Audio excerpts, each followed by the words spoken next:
Hello everyone, so I will show you on how is my way on how to feed my fish. So this is my way of fish feeding everyone.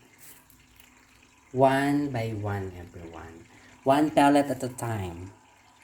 Yan po ang pagpapakain ko. One pellet at a time para hindi maiwasan po yung pagkakula po sa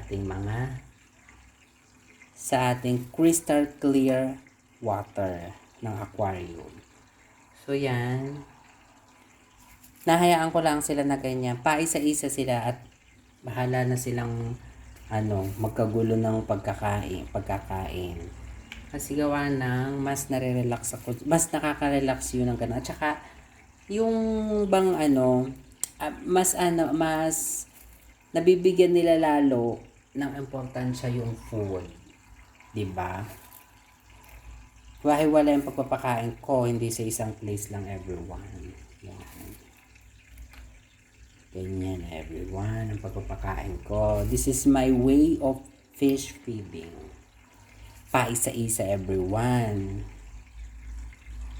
Ganun lang. Diba?